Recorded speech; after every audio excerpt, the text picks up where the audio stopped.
After grinding through 10 brutal years stuck inside the game, he ended up going back in time. He kept every skill and fighting move he picked up, totally locked in on getting payback. Nobody really knows how he's gonna pull this off or what's gonna get in his way. That's what everyone's about to see as the story kicks off. The story kicks off with Stuck in an electric chair shaking hard from the shock. She thought it was just some game, but things got real fast. Wu just stands there yelling her name, but he can't do anything to help. She barely manages to let him know she's at her limit and can't keep going. She looked genuinely sorry about what happened. Meanwhile, he kept telling himself this was just some next-level game and he'd be out of it soon. He quickly reaches out for her, not ready to let things go down like this. Someone else all tied up like him lets him know that it's pretty much game over for him. He tells him straight up that surviving is all that matters. Then he dies right there, his screams echoing as everything fades out. After a while, he has no choice but to face how things really are. He kept begging his friends not to ditch him, yelling his head off while he was tied up. Tears started running down from his hurt eye. He knew for sure now this place was his real life. Back when it all started, everyone was talking about this VR game called Inverse Planet.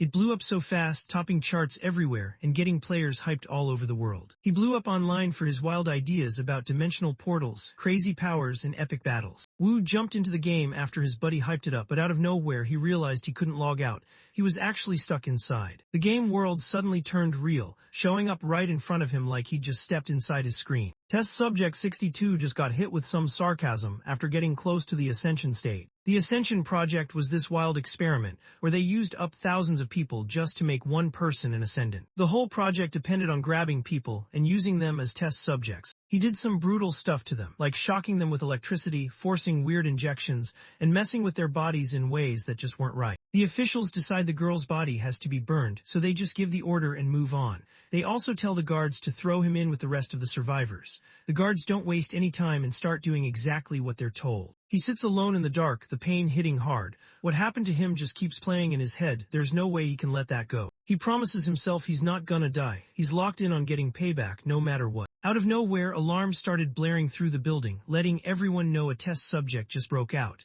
The guards instantly snapped to attention, ready for whatever was coming. He takes off down the hallway with a bunch of other survivors, all heading straight for the exit at the very end. They pushed forward, thinking maybe they'd finally catch a break if they just made it past this hallway. Their way forward gets cut off when a massive dude with bright red hair shows up, crawling on the ground and making fun of them for even showing up. He let them know that if they stuck around, this hallway was basically going to be their last stop. He blames their luck for being trash. His friends step up to face the enemy head-on and tell him to keep an eye out behind them. The enemy thinks they're clueless and basically promises to wipe them out. He launches himself at the attackers, taking them down hard. The fight drags on for a while, but he eventually takes out the enemy. He stands there, barely able to breathe, surrounded by bodies. That word keeps running through his head, almost like he can't let it go. He hears his name bounce around in his head, sticking with him. Pretty soon, he started seeing things, dark shadows shaped like people, reaching out and looking desperate, almost like they wanted him to save them. Their screams all mashed together, echoing through the chaos like something out of a bad dream. Years kept rolling by after the heroes broke out of the lab.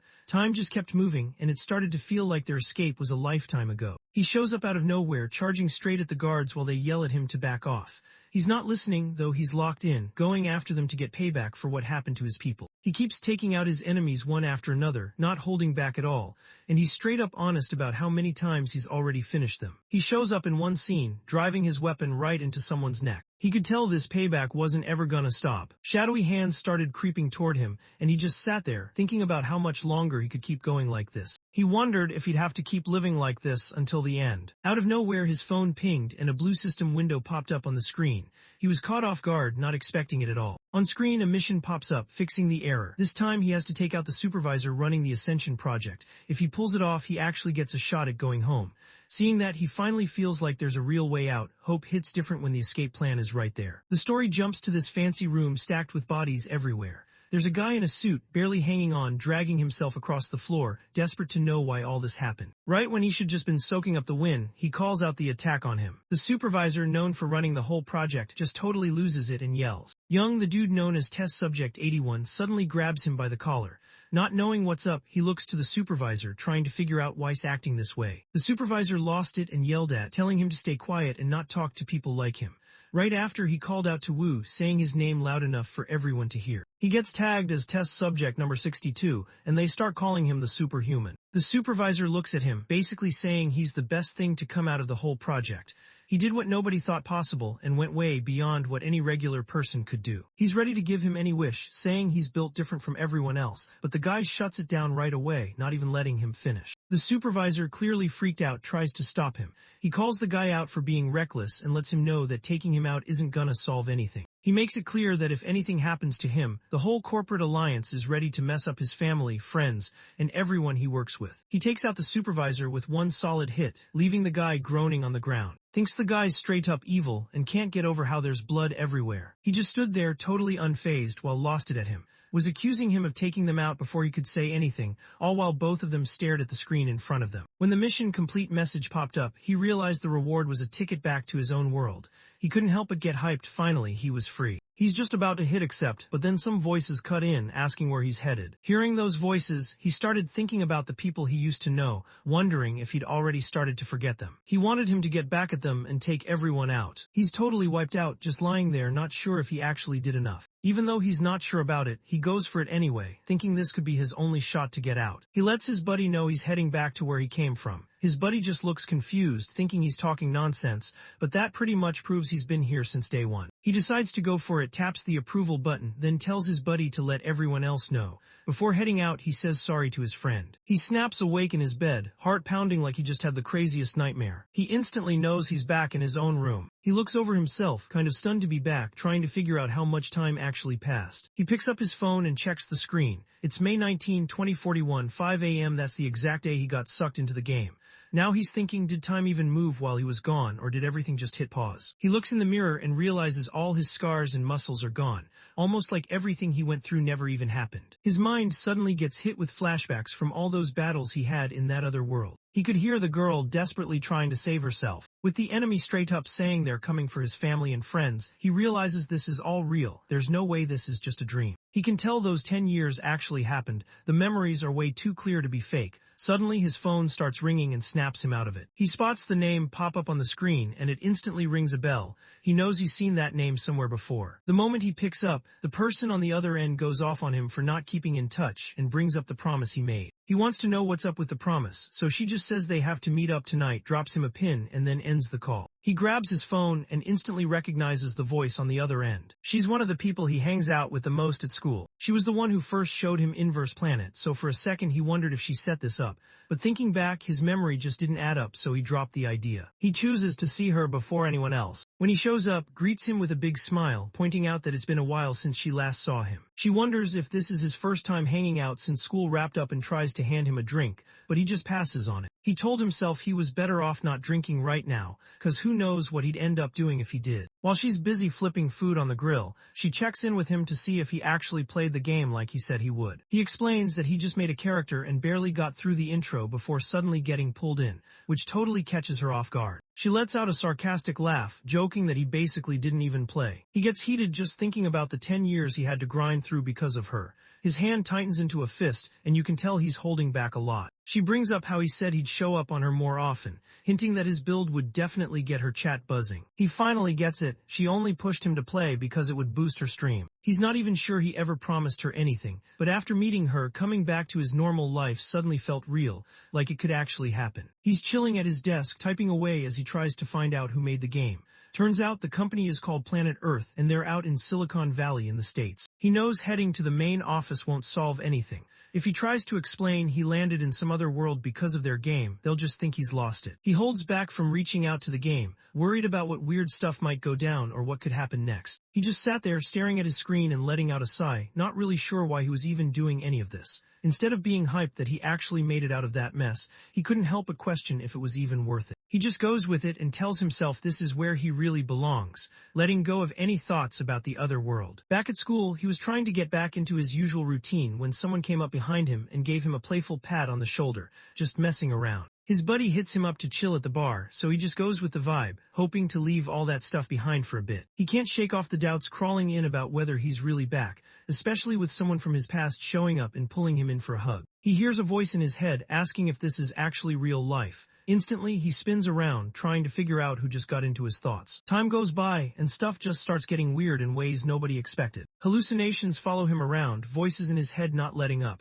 They keep pushing him, saying he should get back at people and making it clear he doesn't fit in here at all. Out of nowhere, he slammed his fist on the table right in the middle of the hall. Everyone nearby froze, eyes wide, not really sure what just happened or why he freaked out like that. Wu was catching his breath in the hallway, trying to chill for a second, when out of nowhere a coworker called out his name. He puts his hand on his shoulder, honestly just checking if he's alright, but right then, all he can see is someone coming at him like an enemy. He pictures himself pulling out a dagger, like he's about to go at his friend with it, ready to protect himself if things get wild. He freezes when his coworker, clearly freaked out, wants to know what's going on. He says sorry right away, saying he just got spooked. People around the office started acting careful when they talked to him, since his coworker mentioned everyone was chatting about how he'd been acting kind of weird lately. He's just chilling by himself on a bench when someone from his past suddenly hits him up, like a ghost from old times reaching out. Shadows closed in on him, pushing him not to let go and to get payback, even as he just wanted them to back off and leave him in peace. Yells his name, hoping to snap him out of whatever dream or nightmare he's stuck in. He notices how pale his friend looks and how spaced out he's been, so he really wants to know what's up. He puts on a chill smile, acting like nothing's wrong, and tries to convince her he's all good, saying she doesn't need to stress. She steps up and tells him she's got his back, kind of like a big sister would. He's cool with it and lets her be there for him if something comes up. She makes up her mind to head out, giving him a little boost before she goes. That's when it clicks for him. He's the reason those ghosts ended up here in the first place. He's pretty sure this whole thing won't stop until those spirits get what they want. If things keep going this way, this world's just gonna turn into the same nightmare he ran away from. He makes up his mind to go back and finally settle things. This time he's set on stepping into the capsule and wrapping it up for real. He was set on ending it all for good. He jumps into the game, waits for the Inverse Planet welcome screen to pop up, and suddenly he's right back in a spot he knows well. He suddenly notices he's back in the lab's waiting room, kind of stunned that he somehow got dropped into the game world all over again. He's straight up confused, trying to figure out why he can't get back to that brutal world, even though he's totally set on it. He starts thinking if maybe there's some other requirement he missed. A window pops up on the screen, asking if he wants to lock in how his character looks. He goes ahead and starts the game's tutorial, thinking that finishing it might be his ticket back to the... He jumps straight into the settings, turning the combat assist all the way down to 0. Back in the other world, he handled fights solo and didn't need any extra help, so he figures he'll keep it that way here too. The system starts setting up his starter powers, letting him pick his main element, and drops a heads up that he can switch things up whenever he wants. In Inverse Planet, the system breaks down how powers work. Basically, you pick your main element and then stack on different side elements to level up your character. People call the way everything connects from the bottom to the top a build, and with so many different parts to mess with, some pros actually spend all their time just breaking down these builds. He goes straight for the element that made everyone start calling him a superhuman. Out of everything he could pick, he knows this is the one that put him on the map. He hears his name, Test Subject 48, blasting through the loudspeakers. That's when he finds out he actually woke up in the middle of the last experiment, and it's already been a week since then. He notices the game skips over all the torture stuff before you wake up, and it makes sense. No one's trying to go through that in a game. Right after, the system jumps in and tells him to get moving for the next experiment. Stands right in front of him, a straight-up weapon built to shut down the Awakened going wild in the Ascension project. This thing had already wiped out a ton of test subjects, no hesitation. The first mission kicks off, telling him to take down the with his own special power. He spots right away that he's up against an early version of the machine. Out of nowhere, a memory just hits him hard. Someone was reaching out to him, calling him Brother Wu, desperate for help while some machine was straight up taking them out. The machine's eye suddenly lights up red, and right after that it charges straight at him. He realizes this whole scene is playing out just like what happened before. He can't stand how the researchers are always up to gross stuff. He goes straight at the machine, weaving around its swings like he's on full alert. The machine keeps going at him with back-to-back attacks, but he dodges all of them without breaking a sweat and then lands a solid hit right after. He notices that the final version of this machine is tricky since it can actually use abilities. He realizes what he's up against right now is just an early version, not the real deal. He smashes the machine until there's nothing left, and right after, the game says the experiment's done. Everyone at the lab can't stop hyping up Test Subject 48. They say he's on a whole different level, way ahead of anyone else they've seen. His skills and how fast he gets stuff done basically leave the regular test subjects in the dust. After he finishes the first tutorial mission, a message pops up on the screen letting him know he did it right. Right as the system gets ready to kick off the next experiment, everything suddenly goes wild when government agents show up out of nowhere, busting into the place. The researchers are freaking out, trying to figure out how these guys even made it this far down. Out of nowhere, one of the researchers totally loses it and yells. Right after that, a message blasts over the speakers, meant for everyone who's stuck in the lab for no good reason. He hears the voice telling everyone to go all out if they want to escape, and right then, he realizes who it belongs to. The second tutorial kicks off, and it's all about breaking out of the lab. He figures he should make the first move and heads out before anyone else. He bolts down the street, his mind racing as he tries to count how many blasts just went off. He steps into a hallway that's totally trashed, with broken stuff everywhere. As he looks around, he spots something in the middle of all the mess. He hears a voice through his device explaining that according to the administration office sign, he's not an enemy, he's actually a victim. The person on the other end figures out that he must be here to break out, so they offer to help him out. The speaker lets him know he can pick whatever weapon he wants from the room. He hands him this gadget, telling him to use it when he finally gets out so the office knows when to come pick him up. He stares at the wireless device and the weapons, trying to figure out if the person on the other end is gone for good. The whole place feels dark and heavy, and he just stands there not sure what to do next. He's standing there with an iron crowbar in his hand, and it hits him. This whole thing is just part of the game, like a cutscene you can't skip. It's just something he's gotta go through so the story keeps moving. Even so, he still just feels dirty about everything that happened. The scene cuts to Soil, who's a pro at making gaming videos. She's clearly stressed, not loving the fact that her perfectionist side is taking a hit just because she has to play Inverse Planet, a game everyone knows. Her pride's definitely on the line. People in the live chat start roasting her for complaining, reminding her that they chose this punishment for her in the first place. Soil proves again that she always sticks to her word with her followers. Even though her followers had called her out before for not being honest about picking games, she puts on this super fake smile and lets everyone know she's about to start the punishment, actually playing the game this time. She jumps into character creation and picks the fire power just because it looks awesome, not even bothering to mess with how her avatar looks. When he checked out the combat assist settings, the system just showed the default was set to 50%.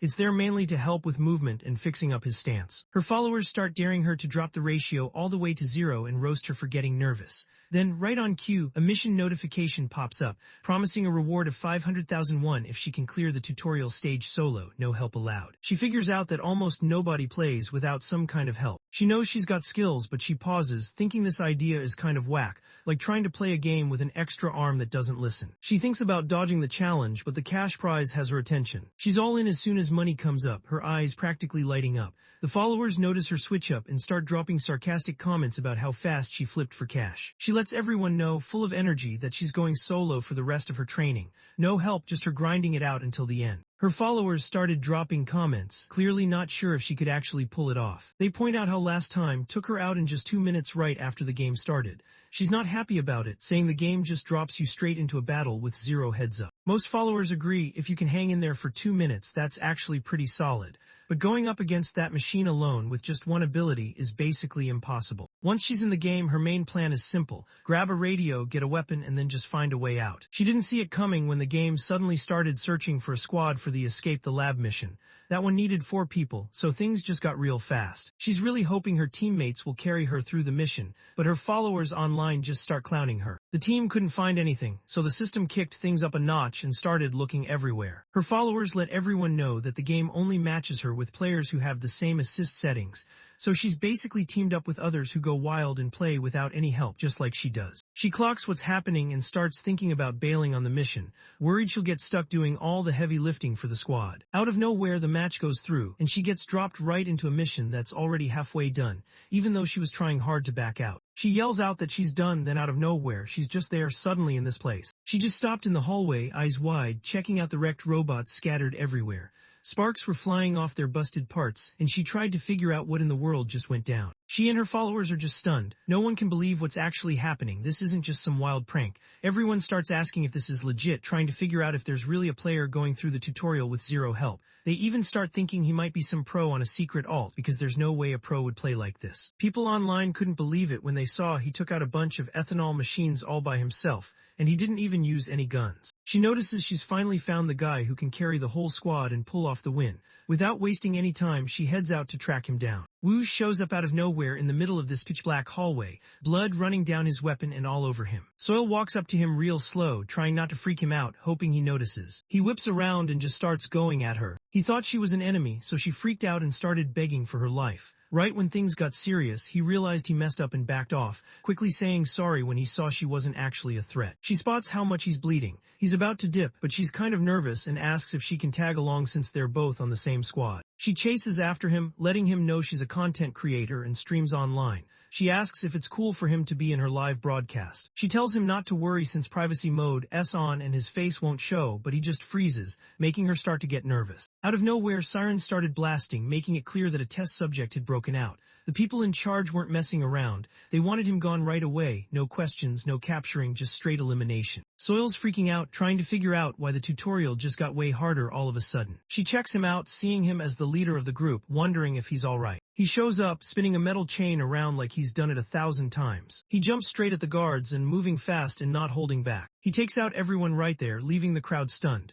They start calling him the genie of the sickle and chain like he's gone viral in real life. Soil hides out, barely believing what's happening right in front of her. She's just as confused as everyone watching online, all trying to figure out how anyone could use a weapon like that without the system helping out. People started paying close attention when his eyes turned white, trying to figure out what kind of power he had. Some thought it could be wind, others guessed telekinesis. One of the guys figures out that absolute entity is the only thing that can actually power up someone's body and make their eyes change color. Everyone online started clowning on his pick, since everyone knows that ability is straight up useless and blocks you from using anything else. They couldn't believe he actually went for it. Everyone finds out that Absolute Entity is just one of the standard starter abilities in the game. It seriously boosts a player's strength and defenses, but the catch is, they can't actually use any of their own skills while it's active. Everyone in the game community agrees, you gotta stay away from this ability no matter what. If someone on your team has it, people say you should just dip and find a new squad. Soil couldn't believe he picked an ability that basically shuts down powers in a game where everyone depends on them. His followers started doubting if it was even possible to win without abilities, especially since those white eyes pretty much proved someone was using one. People say that being stronger could actually help in a fight, even if you don't have any gadgets or gear. They can't help but stare, honestly surprised at how he's pulling off these moves even though he's only level 1. Wu keeps going, swinging his chain and sickle and taking down everyone in his way. People started wondering who he really was. He looks down at the bodies of his enemies, but even with them gone, voices in his head keep pushing him, saying it's still not enough. He keeps hearing these voices in his head, pushing him to go even harder with payback since they're still not done.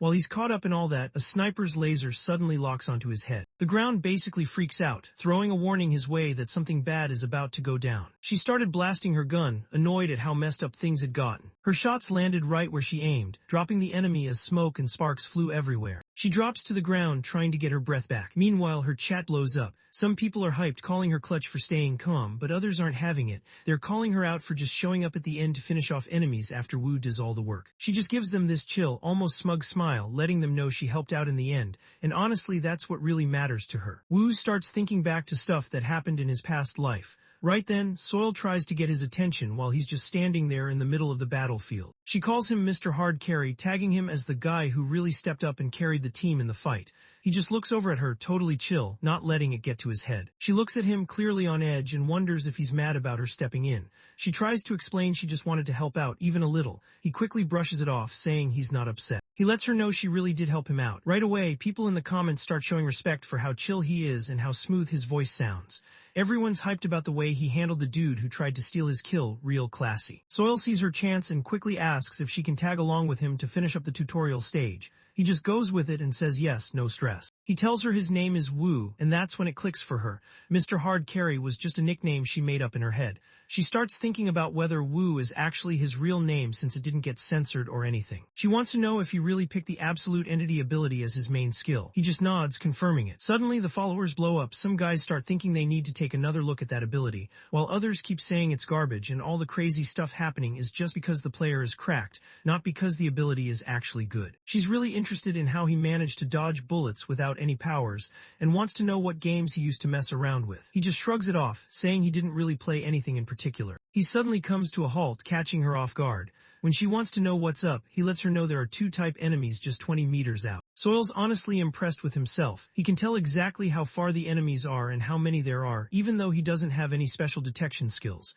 He's ready to keep pushing forward and see if he's actually right. They pull up right where he said, and sure enough, the enemies are there. She's honestly impressed at how spot on his instincts are. He charges straight at the enemies, memories of all those good times playing Coliseum flashing back in his head. In the background, Soil's yelling, trying to get him to chill out before he does something wild. He shows up, weaving through the giant machine's attacks like it's nothing. He started thinking back to those times when he was totally locked in on gaming. He lands a heavy hit on the enemy, and in his head, he's thinking about how he's actually one of the top players in that game, a real ranker. He totally wrecks the machine and the comment section goes wild. Everyone's hyped about how he took down without any game tweaks or cheats, saying this is what real Coliseum rankers are all about.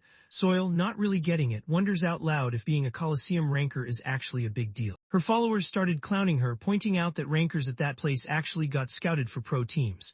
They even mentioned that Butler, the pro player everyone knows, came from there. Hearing the name Butler, she instantly freezes, realizing he's basically the top guy in the whole Inverse Planet pro scene. People online start getting curious, asking if he ever went up against Butler back when he was a ranker, and who would actually win if those two ever clashed. He doesn't bother with any of that, just tells her to get moving, so she heads out with him right away. They finally pull up to the last mission gate in the tutorial, thinking they've made it. But right then, the lab's security chief rolls out as the big boss, acting like their win means nothing and throwing shade at how far they've come. The boss, rocking red hair and some high-tech glasses, steps up and lets them know straight up if they mess around here, they're not leaving.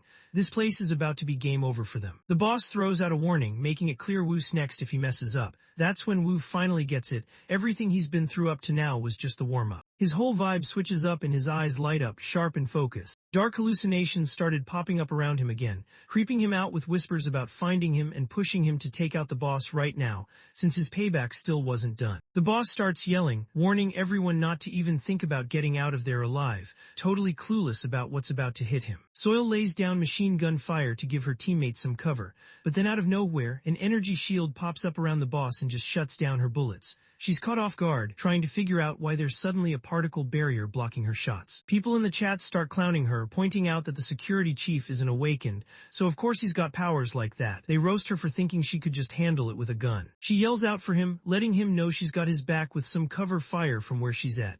Meanwhile, people watching start dropping sarcastic comments about how fast she's counting on him to fix everything. Wu moves quick, slipping past the boss's giant attack like he's done this 100 times. The boss just laughs it off, acting like none of this is serious, like it's all just some easy game to him. The boss charges in, swinging hard as red sparks shoot out everywhere. He's clearly trying to prove something, maybe to settle some old scores that still haunt him. The shield stops the attack once more and his followers start laughing, confused about why the particle barrier kicked in when he never even fired. They start joking around, guessing maybe something glitched. The boss just calls Wu a little rat, and right then Wu's skin changes, turning all dark and metallic.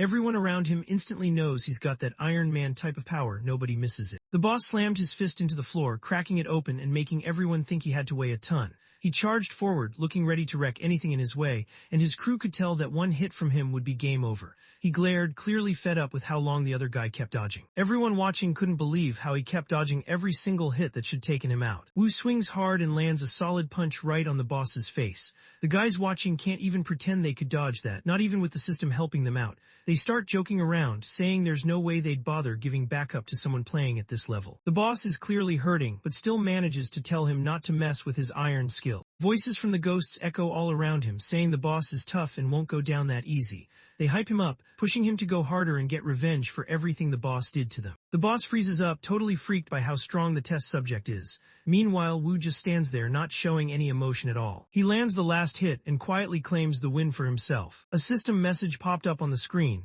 letting everyone know the lab's security chief just got taken down. Soil just froze, not sure she could trust her own eyes. The chat went wild, calling the performance unreal and pointing out there were zero do-overs. Everyone started talking about how he clearly knew his way around a real fight with people. She's pumped as she shares that they just beat the training boss, thinking all that's left is to head out. Wu's just chilling on the boss's body while the chat goes off. People keep saying she got carried by him, and everyone's confused about how a player this good is even around right now. The boss's body starts to disappear, and he lets know it's finally time for them to head out. They step outside just as the game drops a notification. He's finished the lab escape mission and scored a skill point for leveling up. She looks over, wondering if he's planning to knock out the main mission today. He says sorry and tells her he's done for the day, ready to bounce. But she stops him, asking him to hang on because she's got something for him. She tells everyone on her stream that she finished training without needing any corrections. Right away, her followers call her out online, saying she's got zero shame for taking all the credit. As she wraps up, she just says goodbye and ends the stream, not really bothered by what they're saying. She appreciates that he waited around, so he just gets straight to the point and asks what she's looking for. She kind of nervously brings up the idea of him showing up on her streams more often. He asks what her stream is about, so she tells him she usually runs the main missions in Inverse Planet and sometimes jumps into P matches. She's all in, telling him she can move her stream times around just for him, and even drops a serious bag to get him on her show. He says sorry for making the offer, and she can tell by looking at his face that he's not gonna change his mind. She gets it and just goes with his decision. She wanted to add him as a friend, so he said yes. After that, she let him know she had fun playing, told him to have a good one, and then her character just vanished from the screen. Right as Soil was about to leave, a message popped up, signaling that the tutorial was over. He's just standing there by himself, blood all over his face, trying to figure out why he didn't go back after finishing the training. Confused and kind of anxious, he can't make sense of what's going on. He had no idea what was really going on, but behind the scenes, the game community was buzzing. People online started talking, saying that beating the tutorial without any corrections and not using guns basically meant someone was probably hacking. While all this is going down, some random viewer with the username 62 drops a massive donation. The message they send is kind of cryptic, asking what it's like to get back to real life and hinting at where this whole game might end up. Early in the morning, over at the Korean office of Planet Earth Company, the team was grinding away on their game, Inverse Planet. Things at work got flipped upside down because of one user. None of the employees had ever seen anything like this before. The employees stared at the replay, totally thrown off by what they saw. No one could believe it was real. The employees start talking about how the player took down the guard captain with just his bare hands. No gear, no cheats, nothing. Meanwhile, the forums are blowing up. Everyone online is sure he's hacking, and they're flooding the company's boards demanding to know what's going on. One of the guys started to wonder if there was some kind of hack going on, but the others quickly let him know there wasn't anything like that. He double-checked everything, starting with character creation, and didn't spot any signs that outside programs messed with anything. He mentions he's seen tons of hackers just phasing through walls or vanishing like it's nothing. He'd never seen moves like this in his life. The employees realized there's no way anyone could have that much control, not even with hacking tools. If it's not some kind of cheat, then the player is just insane at the game. Even so, they know there's still a tiny chance it could be some hack that nobody's caught yet. In the end, the team figures they've got to really check things out for themselves. The story jumps over to Wu hanging out with his friend. She lets him know that the internet is pretty much losing it because of something he did. Everything online is just out of control right now. She lets him know about this new no correction challenge that's been popping up everywhere. People are all trying it, but nobody can even get their powers to work. Everyone keeps failing, and it's just making the rumors about him being a hacker blow up even more. Couldn't believe her eyes when the video popped up. Even with all that privacy stuff covering his face, she spotted him right away. She tells him she'd seen him fight before, but honestly didn't think he was this good. Watching him now, anyone who doesn't really know him would probably just assume he's cheating or something. That's when she figures out why he got that message in the first place. She wants to know what the message is about, so he lets her know he got something from the Planet Earth branch over in Korea. Says the company's checking to see if he's using hacks or not. He pulls up his phone and shows her a message he got during streamer Soil's live. The message is basically someone asking to talk to him. She mentions that if the game company steps in to check for a hack, tons of people will show up to watch. Then she looks at him, wanting to know if he's down for it. He starts thinking hard, realizing this might be his one shot to talk to if someone important shows up, he could finally get some answers about that other world. He lets his friend know that he finally went for it, even though he was unsure before. She's pretty proud of him for making that call. She lets him know he's gotta clear his name if he wants to keep playing, or else people will just call him a hacker. But he's not really bothered. He figures nobody's gonna recognize him anyway since they never saw his face. Thinks his fighting style is so different that people would recognize him no matter what name he used. He believes even the pros don't fight like him. His moves are just on another level. She lets him know that now, everyone online can figure out who the pros are just by the way they fight. People on forums break down every move, picking apart players' styles like detectives. She's honestly just glad he said yes, since if he hadn't, the streamer probably would caught a ton of hate online. He starts thinking about why he even cares, since that streamer's got nothing to do with his life. She just calls him clueless and points out that everyone's still mad about the hacking stuff anyway, so none of that really matters. She points out that at first everyone's going to pin it on him, but pretty soon, all the heat will shift to the streamer. He gets what's going on and just accepts that he's gotta go along with it this time, even if he isn't thrilled. Soil gets a message from him saying he's in, and she can't believe it. She just lights up, totally hyped. She's really hoping all this hype blows up her viewer count, and a graph pops up showing the numbers going way up. She can't wait to check out something in Inverse Planet that no one's ever seen before. This moment is about to be legendary. She sets up a live stream, ready to clear things up about the rumors going around about him using cheats. 4 days later, Wu is in the game, rocking a fresh outfit and getting ready to stream. When he shows up, the ground kinda just accepts him right away. He realizes she has no clue about him, even though she watched everything he did. She even thinks the stuff people are saying about him is pretty weak. She explains that she never thought he'd cheat, mostly because he just didn't have that look. He wasn't the type you'd instantly suspect. She says it just felt right to trust him, and he just listens, not saying anything back. She looks over at him, waiting to see if he's good to go live, and he gives her the nod. She starts the stream, greeting everyone who's been waiting. The chat immediately blows up. Some people want answers, others are throwing out accusations, and a bunch are just making jokes. She couldn't believe it when the viewer count shot up to 10,000 right as she went live. She gave a quick intro for Wu again, making sure everyone knew who was on with her. He drops his name in the chat and right away, people start clowning on him in the comments. It gets out of hand fast, so she has to step in and warn everyone that she'll shut down the chat if they can't chill and show some respect. Before anyone even starts checking the facts, she wants to know what he thinks about all the drama. He just shuts it down with a cold response, acting like the whole thing is a joke. That kind of attitude sets off the comments, and people start clowning him for being so full of himself. Someone in the chat wants to know how to double-check things, so she lets everyone know they brought in a special guest just to clear things up. A guy in a sharp suit just showed up in the meeting spot. Everyone sees this guy step up. He's Park, running the first ops team for Planet Earth Company in Korea. There's a bold GM tag floating above him, and that alone gets people buzzing. It's clear things just got real. Wu clocks that this guy's definitely someone important, probably knows a thing or two about the other world. He decides he'll hit him up with questions once the whole verification thing wraps up. The official nods at Soil and him, showing some appreciation that they actually showed up. From the outside, the official secretly notices that he just looks like a regular guy. The official tells them to head over to the spot where they check everyone. They walk into this private training room, and he realizes he's never seen anything like it back in his old world. The official says they'll watch a bunch of fights to make sure no one's getting help from outside. He decides to go through with the procedures. He gets himself set, ready to throw down. Out of nowhere, this massive training robot shows up. People watching instantly spot it as a mid-sized bot, and everyone's thinking the same thing. Does he actually have what it takes right now to beat this thing? The game mode gets picked. It's a fight to the end against a medium-level robot. Soil looks a bit tense, clearly not sure how this is gonna go, but he still wants her to believe in him. He laughs, not taking the whole fight to the death thing seriously at all. The official looks over and realizes the guy is just gone, like he vanished right in front of him. He ran straight at the robot and just started breaking it apart, not even waiting for the official to explain the rules. The chat goes wild, with some guys asking if he's really taking down the medium level just with his hands. They all know this bot is supposed to be super tough, like even hammers barely dent it, so everyone's surprised. A few people even start to feel kinda bad for the robot, watching how rough things are getting. He shows up and just rips the robot's head clean off, not holding back at all. Right after that, a system message pops up saying there's no outside program messing with things.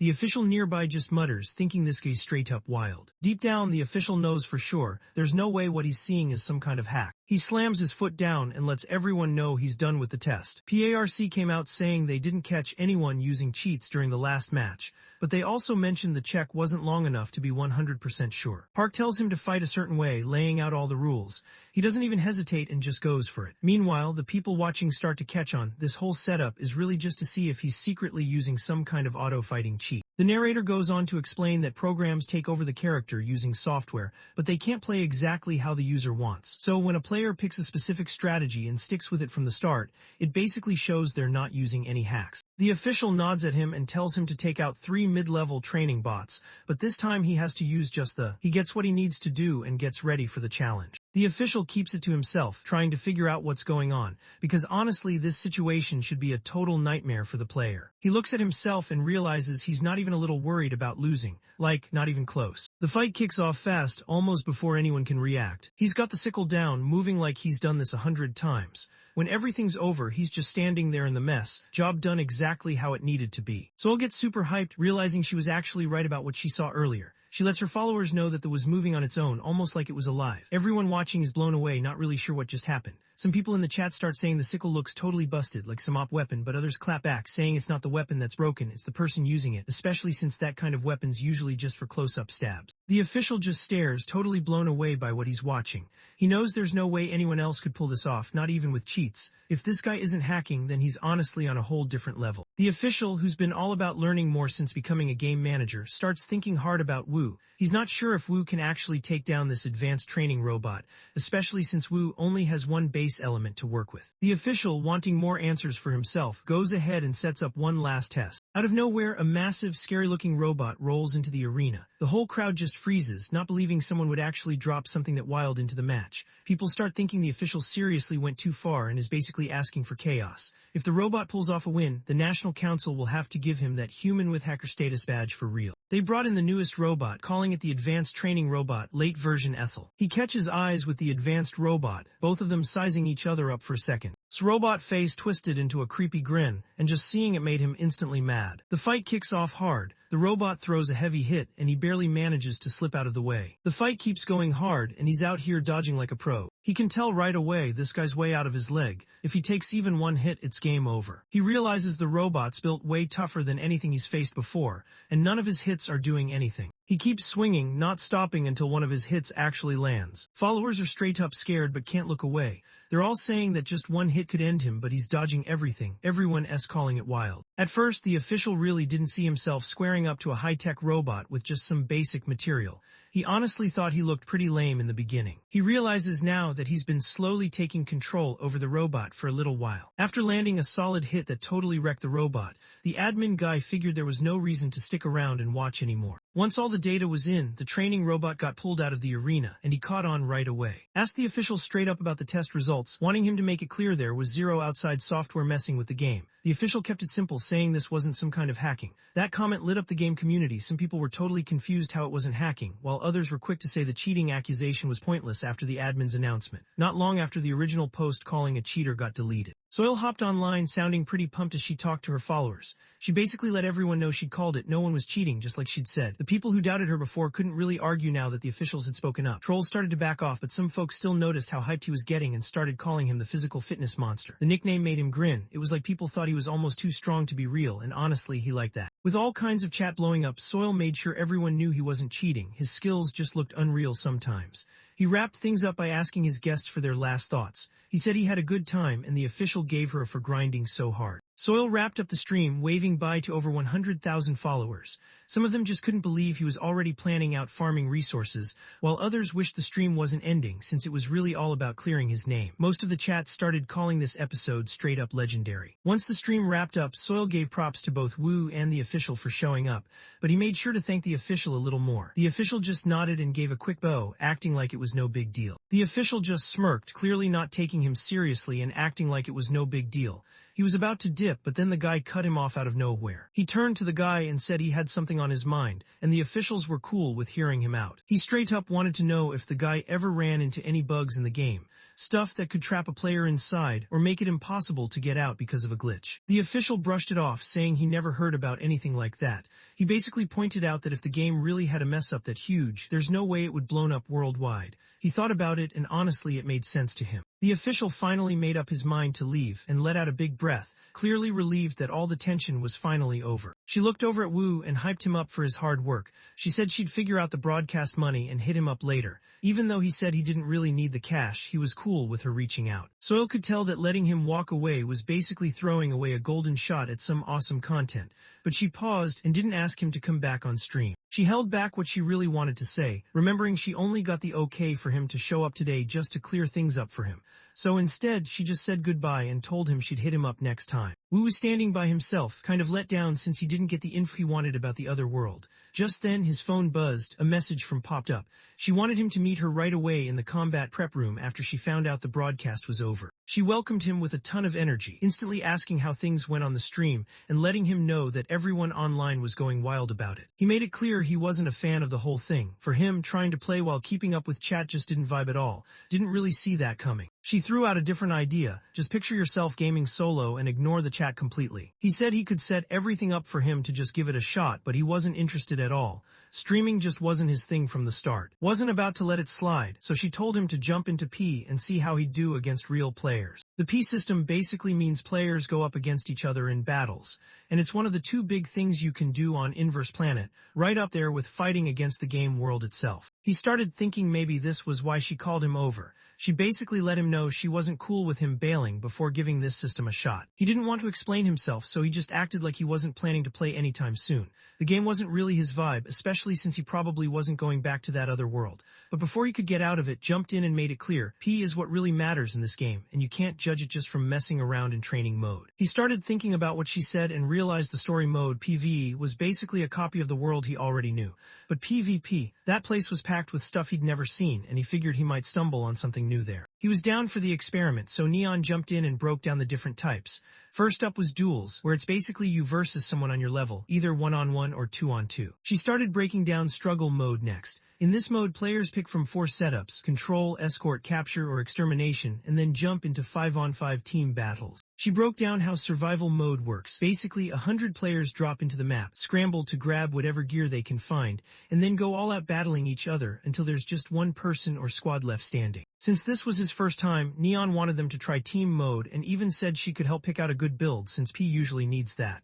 But he just cut her off, basically saying it wasn't that serious. He told her he's already got one build down cold, the same one that turned him into the superhuman everyone talks about in that other world. While Wu was getting set up to log in, mentioned she was gonna record everything until he finished getting ready. He was cool with it and let her know he'd be done in no time. Everyone had to start at the military base in Zone 1. This spot was known for top-tier gear everywhere, but it was always packed with experienced players, so newbies didn't really stand a chance there. Neon really wanted to record his P match for her YouTube channel and was hyped about it.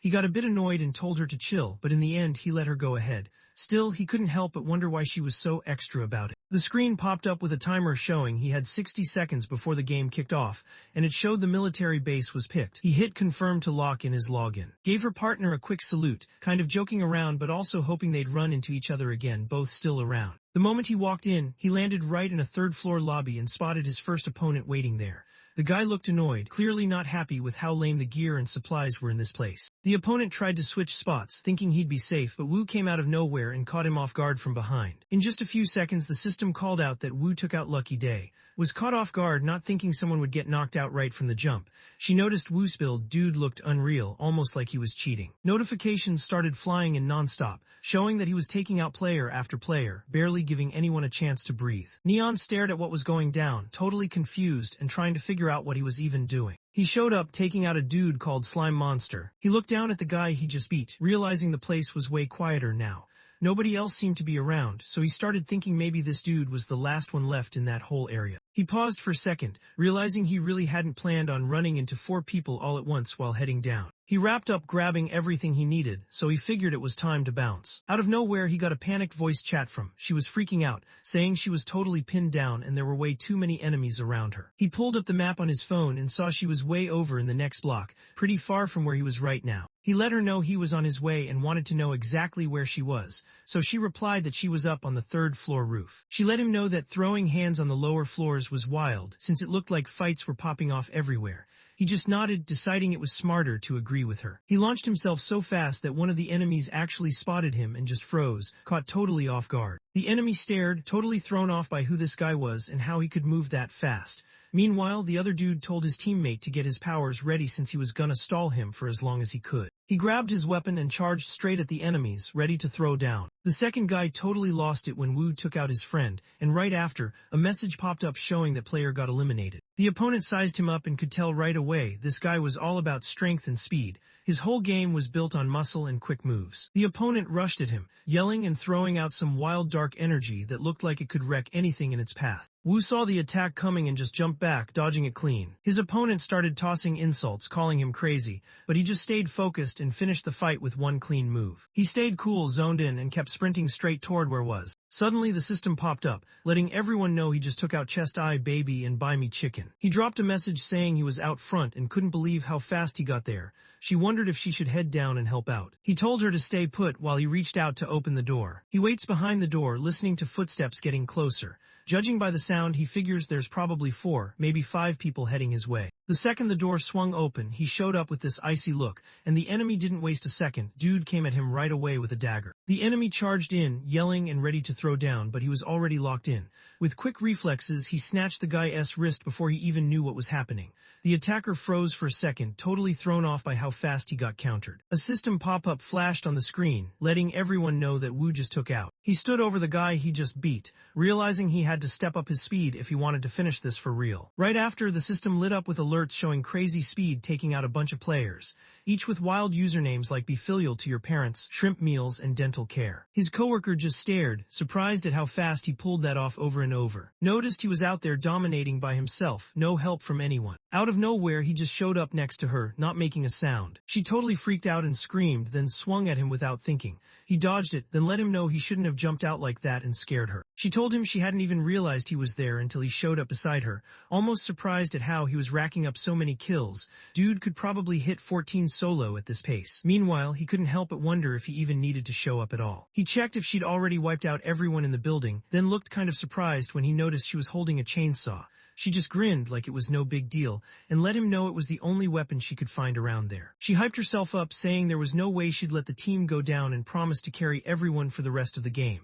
He just rolled his eyes, not really buying it, and threw in a sarcastic comment. When the match wrapped up, it was official. The team snagged first place out of 50 squads. Wu absolutely carried with 25 kills, while held it down with 7 kills and racked up 15 assists. She couldn't believe they just pulled off 10 wins in a row, and honestly she was completely wiped out and really wanted to call it a day. He saw where she was coming from and was totally on board with taking a break. She always figured he was just some regular dude at college, but then she realized he was basically a human weapon. After that, she was set on pulling him into her live streaming game, no matter what it took. She told him to chill for 2 days before jumping into his main mission, saying she'd have a solid stream plan ready by then. Even though he tried to make it clear he wasn't really interested and hadn't even planned on doing the mission in the first place, she still pushed her idea. She cut him off, told him to hear her out later, and dipped out fast. He sat by himself, realizing that battling other players hadn't given him any real hints about the other world he was curious about. Later, Soil was just chilling in her room, scrolling through the game forum. The place was blowing up with posts about the hacking lord, everyone saying he needed to go pro and dropping hype comments about the stream. She stared at the screen, seeing her video had just crossed 100,000 views. She couldn't help but wonder if numbers like that would ever show up for her again. She really wanted to keep streaming with him, and kept thinking it was her fault for not trying harder to stay close. She remembered how he straight up didn't care about streaming, and even though she tried to tell herself maybe he wasn't that serious, she had to admit he was locked in on that from the start. She pulled up the stream stats just out of curiosity, and when she saw how much money came in, it totally caught her off guard. The next day, called her coworker out to a cafe. He sat there kind of confused about why she wanted to meet up out of nowhere. Then she just turned her laptop toward him, showing a project labeled Streamer Project Woo. She was hyped up, telling him she'd pulled an all-nighter just to get this presentation ready and win him over. But all he did was roast the design, throwing shade and acting like there's no way this is what kept her up all night. She brought up what he said before, pointing out he was fine as long as he just played and didn't talk to the viewers. Then she wondered if it'd be cool with him if he ignored the chat and just focused on gaming. But he pushed back, making it clear he never actually agreed to that. He was just talking about what could happen, not saying he was in for real. She threw out a new idea, switching things up to a reality observation setup instead. She let him know this setup's kind of like those reality shows you see online, where the crew just chills in the studio, watches clips of what other people did, and throws out their takes as it all goes down. She wrapped up her presentation, pointing out that he should focus on playing the game, while she would handle all the talking and reactions. She kept trying to win him over on the stream idea, even throwing out the option of bringing in a pro commentator if he thought just the two of them wouldn't cut it. She even tried to sweeten the deal, saying he could take 60% and she'd get 40%, hoping that would change his mind. But he was locked in on his decision and didn't budge, showing he just wasn't interested at all. She noticed her coworker didn't really get how streaming money works, so she asked if he'd seen the payment details that streamer Soil sent over. He remembered getting an email about it earlier that morning, but hadn't opened it yet since he'd rushed out the door. He grabbed his phone and checked out the message from Soil. The first thing he saw was the settlement amount 6001000. There was also a note about some wild donation message that came with it. Couldn't believe how much cash it was. She couldn't get why he'd turned down streaming with 6 million won just sitting there, but his attention was locked on whatever message came with the money. He scrolled through the donation alerts and spotted a bunch from someone named Anonymous Veer62. This guy welcomed him back, wanted to know how he felt about being back in the real world, and dropped a heads up about some new special mission lined up just for him. Veer62 even said he'd be tuning in to watch his streams from now on. Wu clocked right away that this person was onto him coming back from the other side. Seeing 62 in the username made it obvious. They were calling him out as 62, no doubt. He couldn't stop thinking about who knew his secret and was back. The constant questions kept him up, and the anxiety just wouldn't let go. He wanted answers, so he straight up asked if she could dig up who the donor was. Just told him there was no way, since privacy laws had that info locked down tight. She let him know he couldn't DM the donor or anything, so the only way to talk would be during the...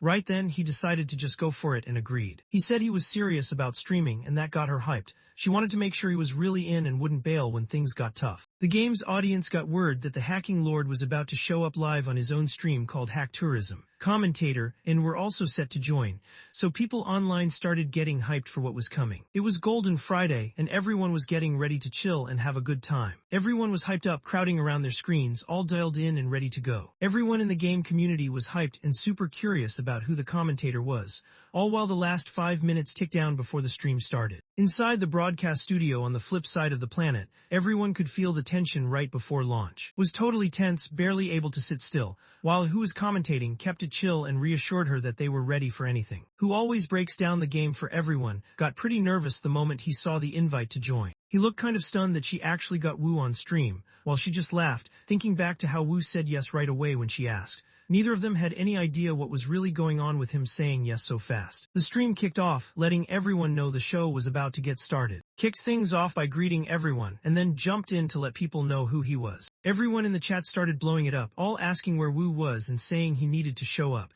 She told them not to worry, it wasn't time to get let down yet. Wu dropped into the game and right away his followers started going wild in the chat. Everyone realized this wasn't some fake hype, he was actually in there. Neon let everyone know the Hack Tour videos would use this observation setup. Basically, he and the others would watch his gameplay, react to it, and talk about what they thought.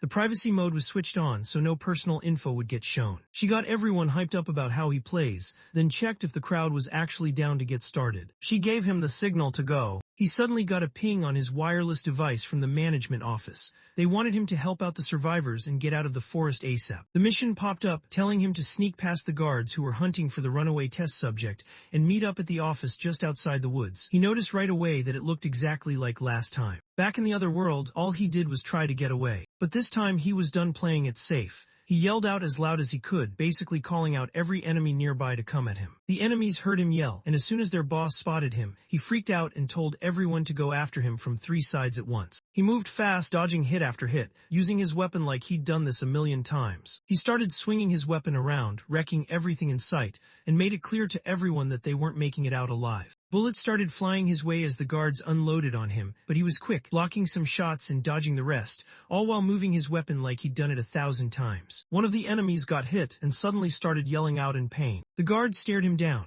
One just laughed, thinking he was dumb for showing up like that, while another totally lost it and started yelling for everyone to take him out. He swung his chain weapon and snagged enemies, yanking them right over to him. He leapt up, using his weapon to trap the other guys. They crashed into each other, groaning as they hit the ground. He kept going, not holding back at all, and slammed his opponents to the ground hard. He drops down from above and takes them out for good. One of the last guys, totally freaked out, starts yelling about some bug dude and pretty much gives away where he is hiding. Inside the studio, just stared at the screen, caught off guard by what was happening. The commentator pointed out how wild this new was compared to what he's used to in the Inverse Planet game. Honestly, it was the first time he'd ever seen someone play like that since he started doing this. He pointed out how weird it was to just group up enemies without any real plan. Meanwhile, the chat started trolling, saying that just having a hack god counts as a strategy anyway, and if you're too lazy to hunt down enemies, you might as well let them come to you. A viewer sent in a donation, asking if the absolute existence skill was actually op since there's 0 on it. Tossed the question over to the expert commentator, but he shut it down right away. Broke it down, saying most skills need time before you can use them again, so Wu's setup, since it runs on basic moves that don't have, actually looks pretty strong. The commentator kept talking, saying that absolute existence just boosts raw strength and speed, but it doesn't make you any smarter in a fight or better with weapons. He pointed out again that the guy isn't getting any help from a system, it's all him. He wrapped up his thoughts, realizing the reason things went so well was because he was the one running the show. If he actually had those stats in real life, he figured he'd throw down just like that. Back in the game, the guards started yelling, telling everyone they had to corner the target. Out of nowhere, the team leader from the management office showed up and told everyone to chill out, put down their weapons, and just give up without causing any more trouble. The office came up as a government squad that handles weird creatures trying to sneak in through portals from other worlds. The text basically said their main job is to catch and keep dangerous stuff under control in this flipped world where different dimensions kinda mix together. Wu spotted Kai right away and couldn't believe he was actually the team leader here. He checked out what Kai was wearing and it honestly caught him off guard. Suddenly figured out that he was dealing with someone who just broke out of the lab. He backed off, apologized for acting rude, and told his guys to chill out. Wu just took it all in stride, staying cool. He spotted the wireless device in his hand right away. So the guy explained he picked it up from someone working undercover in the lab. Figured the agent was gone. Wu just thought to himself that the leader still had that same good heart, just like he did back in the other world. Told him to chill at the management office for a bit while they checked who he was, just to make sure no one tried to fake their way in. He was cool with it, and the leader seemed pretty grateful, saying he'd help him out once things got sorted. After he joined the management office, the game popped up with a message saying he wrapped up the main mission. He leveled up, got a boost to his strength, and out of nowhere, the main office building showed up on the map. He found himself sitting in a room that looked just like one of those meeting spots at HQ, still not believing he actually landed here. He remembered what went down right after he got out of that lab in the back then. He started picking up jobs from big companies trying to stack cash for his revenge plan. Sometimes that meant taking out targets or snatching people, whatever got him paid. Most of his time was actually spent handling suppression missions in the inverted world. He remembered his time in the where big companies were always on the hunt for valuable stuff, tearing the place apart. Whenever they found junk instead of treasure, they just handed off the cleanup to him, and that's how he ended up getting stuck working with the management office. He thought about how things with the office were never simple. Sometimes they teamed up for takedowns, but other times things got heated and they'd end up staring each other down, hands on their weapons. Right when he was lost in those memories, someone called out his name and snapped him back to reality. Lee stepped up and let everyone know she was from the first team at the management office. As soon as she showed up, the chat blew up. Everyone was hyped about how good she looked, saying she's easily one of the best-looking characters around. She greeted him with her usual polite words, noticing how much he'd been through just to show up. As soon as he saw her, he knew exactly who she was. She laid out two paths for him. One was a quiet life as a regular guy, staying under the office's watch and never using his powers again. The other, signing up as an agent with the management crew. She let him know that picking the second option meant he wouldn't jump straight into the job as a full agent. Instead, he'd have to go through real training first, and they'd only send him out when they thought he was actually ready for it. He remembered how wild it was that he used to take out office agents back in the other world, and now he might actually end up working alongside them. She wanted to know what he'd finally decided, and he was just about to respond. Right then, the stream ended out of nowhere. Everyone watching instantly started spamming the chat, annoyed that it just stopped before he could say anything. He knew that if he went back to being a regular guy, he'd just end up doing mercenary gigs for big companies again, just like before, and that was something he really didn't want. Plus, he was honestly pretty curious about what was actually happening inside the office. He said he was ready to join as an agent, was pretty happy about it since having him on their side would definitely make things easier for everyone. She let him know that companies have been picking up awakened people non-stop lately, so now the office is running short on staff. She leaned in and let him know that a lot of people end up regretting signing with big companies. She made it clear she wasn't just saying that because she worked there. She talked about how most companies are still pretty new at training awakened people and honestly have no real idea what they're doing yet. When stuff goes wrong during training, they usually just shrug it off and don't take the blame. But the office has been around way longer and actually knows what's up. She breaks down how stuff actually works in their office compared to all the strict rules and setups you see in big companies. She pointed out that sure, big companies pay more, but teaming up with them is way riskier. Wu gets it. He's seen too many awakened folks not make it back after taking on those corporate gigs in the other world. He thought back, kind of annoyed about how some companies just straight up didn't pay him what they owed. Because of that, he had to go hard and use some wild tactics just to get his money. He realized those moments basically outed him as a semi-awakened to everyone at the office, so they started keeping an eye on him for a while. He started thinking back, trying to remember if that's when he first ran into manager. Got him set up in the system as an awakened and passed over his work phone. He wanted to know what comes next, so she broke it down again. First, he had to get through the trial training and pass an assessment before moving up and getting put on a team. She really wanted him to join Team 1 with her, and honestly he was hoping for the same thing. He figured he still had to pay her back. After all, she was the one who led the lab raid in that other world, and because of that, he and his team actually made it out alive, even if things got tense between them afterward. So he made up his mind to do this for her and everyone else who got caught up in it. As they chatted about teaming up, the people watching the stream started picking up on something weird. Everyone online was confused, trying to figure out how NPCs could sound this chill and real. Most people online noticed that NPCs usually don't talk this clearly or go into that much detail, and started thinking about what they could actually do next, but she couldn't stop thinking about Lee. The person she met before was nothing like the one standing in front of her now, and it honestly threw her off. Figured out what was really going on. This was straight-up real-time AI tech, locked in and reacting to everything. This AI could handle anything thrown at it and talk back just like a real person, not like those old-school NPCs that only follow a script. He noticed how this tech usually eats up a ton of resources, and people used to think there was no way to pull it off in online games. He started wondering if they actually figured out how to get around that problem. Wasn't buying what said. He thought this had to be some kind of secret Easter egg. Otherwise, why would it be tucked away like that? To him, it felt like there had to be certain steps or triggers to make it show up. He figured that starting with no boost at all was just how it goes for regular players, and that's really what separates them from the pay-to-win crowd. Wrapped up the stream, already knowing forums were about to go wild with posts and comments. Meanwhile, was so hyped for the company's big announcement that he probably wouldn't even be able to sleep that night. Inside the broadcast room, mentioned that anyone really into the game's story would probably think this situation was pretty cool. She also hinted they might bring in a special guest down the line, which got everyone curious. She turned to commentator, letting him know that today's story part was done. She sounded a bit bummed about stopping there. She told everyone to look forward to the next stream for the rest, and even though the chat wasn't happy about it, she switched things up and moved on to the P segment. Wu showed up in the prep room, glancing around and realizing anonymous viewer 62 still hadn't shown up. Earlier, he told Neon to hit him up right away if that viewer dropped any donation or message. That pretty much showed he was way more focused on that than whatever else was going on. Neon said okay, and since she didn't reach out, he just kept the stream going. He let her know he was good to go, so she told everyone the PvP round was about to start. Cha noticed this is the hacker player's first shot at an official match, and he's kicking things off in the regular league. On Inverse Planet, there's this ranking system with 8 different levels. To even get to bronze, players have to grind through 10 wins in the normal league first. Lated out pros usually get it done in half an hour, but most regular players need 2 hours. Hearing that, his followers started feeling pretty down about how slow they were. Out of nowhere, Wu got hit with a mission. He had to climb up to bronze rank in just 30 minutes, and if he pulled it off, he'd score 500,000 won. Couldn't believe what she was seeing. Hit up her coworker, saying the mission was actually wild and asking if he could really pull off 10 wins in just 30 minutes. Meanwhile, everyone watching was debating if taking on that challenge meant he was super confident or just cocky, and they were all spamming for him to hurry up. The energy in the studio kept building, and she told everyone to stick around and see how things played out,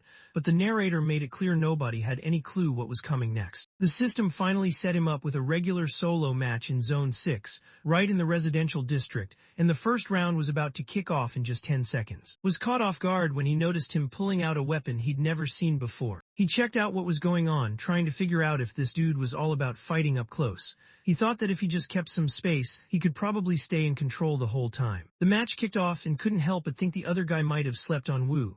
Meanwhile, the opponent was already firing up his ice explosion move. The other guy's face totally changed. He looked straight up scared. Wu wrapped up the first round fast, snagging a 1-0 win. The next match kicked off right away, but as soon as his opponent saw him, the guy just gave up, saying he looked like another.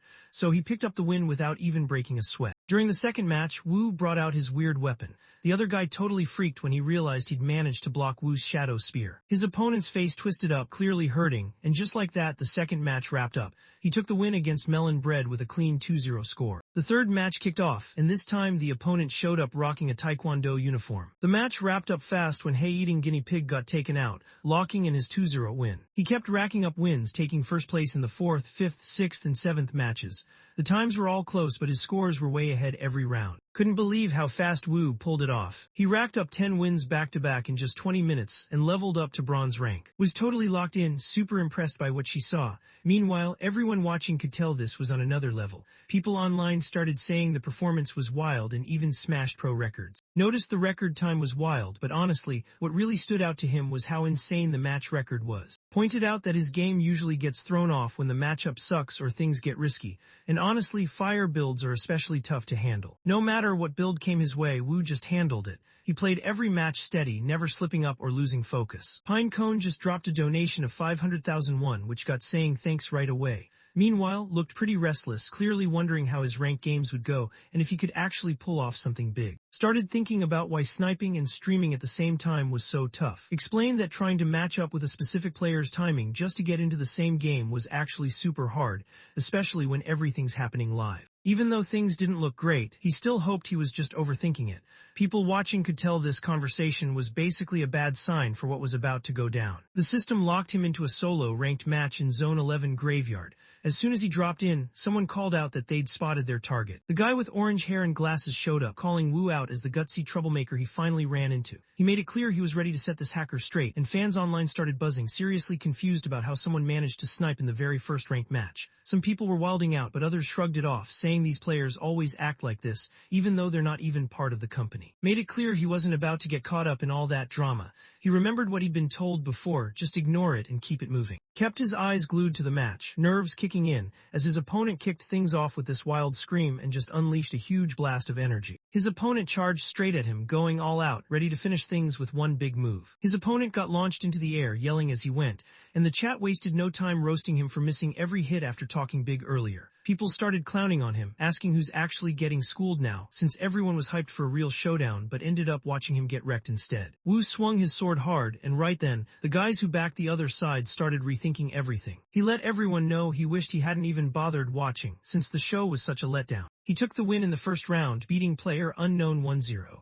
Unknown was bleeding and called him a monster after it ended. The system kicked off round 2 almost right away. Barely 10 seconds later, everyone was back in that same graveyard arena. Losing again had him straight up embarrassed and kind of hopeless, so he figured it was time to pull out that one move he'd been saving just to keep from taking another L. As the second round kicked off, Wu could tell the vibe was intense. He spotted something off with his opponent. Dude was basically surrounded by this wild energy, like he was powering up or something. He could tell the vibe around the fight had totally shifted. He sized up what was happening and realized the other guy's vibe just got way more intense, like you could almost feel the pressure in the air. He watched how he moved, and pretty soon it started working for him. It actually made him think of the style he'd seen before. The other guy just started laughing like he was totally unbothered, basically bragging that Wu finally caught on. He said he only held back in the first round because he wanted to. He suddenly realized this is exactly what it's like when you're up against a hacker or someone just trying to mess with you, and everything about the situation started coming back to him. He remembered what told him. She wanted him to go all out, not just beat them but totally break their confidence. The opponent could tell something was off in the air, but he wasn't worried at all. He knew he was way ahead, so there was no reason for him to get nervous. His opponent lost it, yelling at him to stop acting all chill while he just blocked every hit like it was nothing. He snapped and started fighting back hard. He made his opponent yell out from the pain and call him a jerk. His opponent started yelling out as each hit landed. He hit the ground hard, annoyed at how things just weren't going his way. Nobody could believe what was going on, and Neon just nodded, showing everyone that this was real. Commentator picked up on how he was holding back, not going for the win even when he totally could. She figured out the god of mechanics was actually following her strategy perfectly. She was clearly on edge when she owned up to asking him to go all out, but she honestly never thought it would end up this intense. After that, everyone online started calling her the scary woman who created a beast, and people couldn't help but wonder what kind of wild advice she'd drop next. The guy who just lost ended up on the ground, mumbling angry stuff under his breath. He looked up, freaked out, trying to figure out who this dude was standing over him. Meanwhile, the winner just stood there, sword aimed right at him, not showing any emotion. He lifts his sword and stares straight at his scared opponent, letting him know he's about to throw those same words right back at him. Without hesitating, he brings the blade down, ready to finish things for good. The game wraps up the second round, and Wu absolutely dominates, taking it 2-0 against the mystery player. He's crowned the winner, no questions asked. After that, he just couldn't stop winning. Every match, every duel, he kept stacking up wins like it was nothing.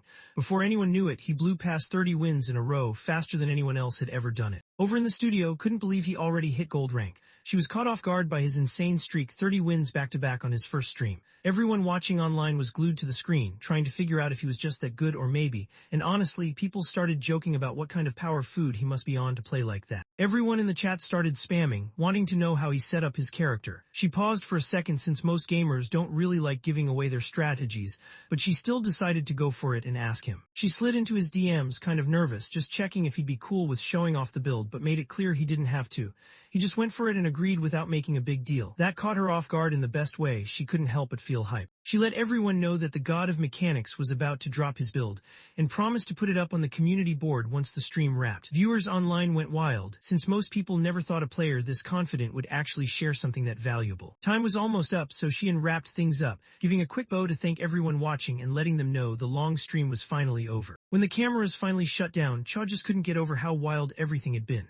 He kept thinking about that insane AI, the crazy winning streak, and when they dropped the build, he knew everyone online was about to go off. It was only a matter of time before the forums blew up talking about it. She wanted to know who held the top streak, so commentator broke it down for her. Butler's got the record, racking up 76 wins straight while grinding his alt account. She really hoped Wu would smash that record, since she was sure he had what it takes. Noticed that Butler's crazy competitive streak meant he probably already started binging God of Mechanics. While all this was going down, a post started blowing up in the Inverse Time community. It exposed the player who tried to snipe Wu and let everyone know he got hit with a permanent ban for using cheats. People online couldn't help but roast how the sniper acted like he was schooling the hacker, even though he was the one actually cheating. Everyone was surprised he still managed to take down the hacker, even after realizing he had cheats, showing just how good he was at the game. People in the comments started saying he looked like he had some insane natural talent, almost like he was running a cheat code for real. He was beating players who were actually cheating, and some even said not even Butler could pull that off. Somewhere else, pro player Butler had his eyes glued to the screen, checking out what was going down.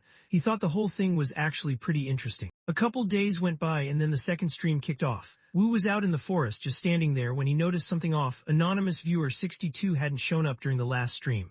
That thought stuck with him, making him wonder if he was missing something important. Lee showed up again and the comment section went wild. Everyone was hyped about how good she looked and how next level her AI was, saying she totally deserved a spot in the top 3 NPCs. Wanted to know if he was nervous about heading out on his first real mission, but he just gave a quick answer and played it cool, saying he was good. Suddenly, a mission notification popped up, telling him to throw on the combat suit and head out to a spot it listed. He figured getting a field mission this quick was actually clutch, since it meant he could skip the boring training and just play the game straight away. He wanted to know what the mission was about, so broke it down for him. Their job was to wipe out all the invading creatures inside the inverted world and make sure the place got sealed off for good. There were even rumors going around that those things could go wild, so they had to stay sharp. They pulled up to this old, empty factory, one of those spots companies just buy late on. He picked up pretty quick that big businesses ditch these places on purpose and basically backed him up, saying it's because weird stuff hanging around can actually help them sometimes. She let out a heavy sigh, thinking about how big companies always start drama and then bounce when there's no money left to make. He nodded, realizing that's just how things work, no matter what world you're in. She let everyone know that this time there's a ton of tiny bug-like things showing up. They're not really dangerous on their own, but there's so many that handling them just gets super annoying. Sergeant Park stood by the gate, snapping a sharp salute as the group arrived. He wanted to know if they were awake and connected to the management office. Nodded, gave him props for putting in the effort, and let them head inside. When they walked in, Wu spotted this massive neon gate just chilling right in the center of the rundown factory. He thought it was wild, since he'd never seen a gate pop up in a spot like that before. He locked his eyes on the gate, realizing he'd definitely seen it before. He thought back to when he saw this spot in the Hell World. Back then, the gate looked way bigger than it does now. It definitely wasn't this small. Right as he was about to walk in, he paused, thinking something might be off. Out of nowhere, another guy showed up, basically roasting him for showing up. Who works with electronics and is one of the Awakened, shows up with this smirk, clearly not taking things seriously. He spots Senior Agent Lee at a small-time cleanup spot and can't help but wonder what she's doing there, looking like he's about to roast her for even showing up. He walks up to them, acting like he's caught off guard that his mission spot lines up with hers. Starts second-guessing what he just heard. He remembers how they left this place before and now they're acting like it never happened. He can't help but think something's up and calls him out on it, but the other guy shuts it down, saying that kind of accusation actually stings. He looks over at Wu, trying to figure out if this guy's just one of the new hires who started not long ago. He turns to him and basically tells him he should just join a big company, instead of wasting his time struggling in the office. Jin steps in hard, making it clear he's not letting things slide anymore. He sets the boundary, letting the other guy know he's gone far enough. Lifts his hand, kind of giving up, letting her know he's done trying and she can handle this flipped world from now on. He heads out, hoping they crush it on their mission. Wu wanted to know who that guy was, so Jin explained it to him. She was kind of drained, probably from not eating, but she still told him that the dude was actually the first trainee agent she ever managed. She tells how once he got snatched up by a company and dipped, he started talking trash about the management office online. After that, she casually hands him some candy. For the first time, everyone watching saw the real story between Lee Jin, and usually stuff like this got skipped over. So people online went wild, dropping comments about how clear everything finally was. Thinks the fully adaptive AI makes the story way bigger, and he's pretty sure there are some hidden stories buried somewhere in Planet Earth Company. Jin decides it's time to cut the heavy vibes and head inside. Wu gets the hint and follows her in. After they slipped through the gate and vanished from sight, showed up. He was watching the spot where they went in, noticing right away that they'd just made it inside. He grinned to himself, thinking maybe it was time to kick things off right now. 20 minutes later, everything flips and the story moves inside this upside-down world. Wu showed up, casually wiping his mouth with his hand while standing over what was left from the fight. He remembers standing with them right at the edge of that hallway, about to step into the upside-down world. He realized the place looked just like the world he'd just left. Every detail was basically the same. All of a sudden, Jin spotted something glitchy on the screen and yelled for the rookie, making sure he heard him. She yelled for him to be careful as something weird shoved her back, like some invisible force just knocked her out of the way. He was out in the woods by himself, glancing around and trying to figure out if he'd gotten split up from her. He figured stuff like the hallway caving in wasn't anything new, probably just from some big hit outside. Instead of stressing over that, he focused on the spiders popping up everywhere. He wanted to handle them first before going to look for her. He pulled out his dagger, eyes catching the little bit of light in the dark, ready to throw down. Somewhere else, Jin went off with her move, wiping out every enemy that tried to close in on her. She started to get annoyed because no matter how many monsters she took down, even more just kept showing up. That's when it hit her. The forest was way bigger than they said, more like a full-on flipped world instead of something small. She let out a slow breath, pretty sure something weird was going on. She hoped the rookie didn't get messed up, but then pulled up behind her, swinging a fire spear. She spun around, totally caught off guard, yelling out as she spotted the attack coming straight for her. Just lets out this sarcastic laugh and she's totally thrown off. She's stuck wondering what he's even doing here, trying to figure it out. His arm lights up with flames, but he just gives her this sneaky grin, acting like it's all part of some undercover mission. He charges at her, going in hard, and says he's just doing what he's told, hoping she won't end up hating him for it. She thinks he's just talking nonsense, but as she's sitting there it hits her. Her wound's actually way worse than she thought. She realizes she has to get out of there for a while. She puts her powers to work and sets up a shield around herself. He sets off an explosion to throw the enemy off and grab their attention. Yells at the guys on his team, telling them to go after her right now. Channels her lightning power and shapes it into a spear ready to throw down. He grabs it and chucks it right at the guys chasing him. The blast went off super loud, and that was all she needed to make a run for it. Got on his coworker's case for not blocking her off in time. The other soldiers started blaming each other for letting her slip away, while their boss told everyone to start searching the area up ahead right away. Jin squeezes into a centipede burrow, barely catching her breath. She knows if this spot wasn't here, she'd be screwed. Her mind races, trying to figure out what kind of messed up plan the corporation is pulling right now. While all this is going down, the followers are totally locked in, watching Wu take out enemies left and right. It's wild, he's already dropped dozens with just one hit each. He suddenly picks up on Li being there, and just knows right away that something's gone wrong for her. He catches her voice loud and clear, and spots signs that there's just been a fight. He darts through the forest, moving so fast it's like he's gliding between the trees. He spots this massive centipede crawling all over, who can't even fight back. Meanwhile, everyone watching the stream is blowing up the chat, confused about how she got taken down by bugs, and trying to figure out how he managed to track her down so perfectly. He jumps in, weapon ready, and takes down the monster. He keeps his arms around while she's hurting, making sure she doesn't fall. He hit the ground next to her and checked if she was alright. She looked up at him, still kind of out of it, but finally realized who he was. He checks out what's going on and quickly figures out that someone as skilled as her wouldn't get taken down by weak opponents like these.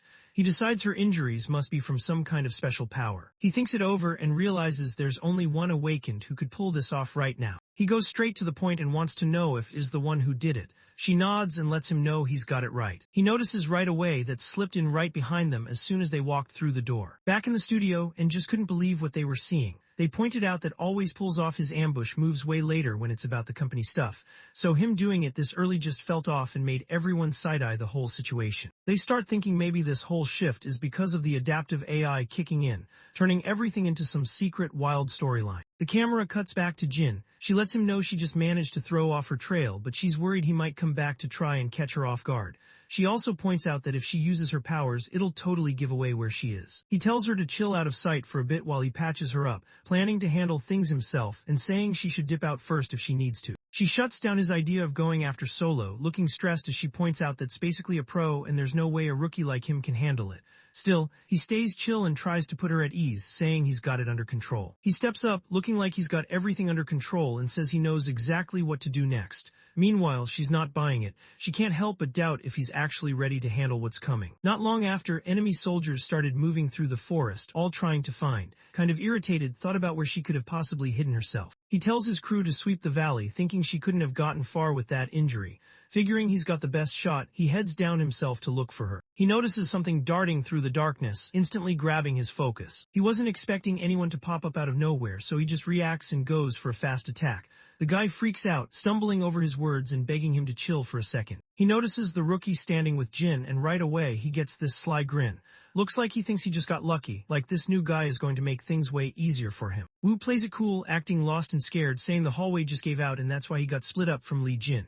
He throws a clueless look at the leader, acting all innocent like he has no idea what's going on. Meanwhile, the chat starts blowing up. People are dropping sarcastic jokes and hyping up his acting, saying totally got played and it's probably over for him. Acts like the smarter guy and starts talking down to him, pretending he's clueless about what's happening. He walks up slowly, saying he's about to break it down for him. He hints in a cold, almost mocking voice that the guy is about to see real soon, like, right after a quick nap, making it pretty clear he's about to take him out. Just as moves in ready to strike, Wu's totally locked in. He's been waiting for this shot and the second gets close, Wu flips the script and hits him back with a clean counter.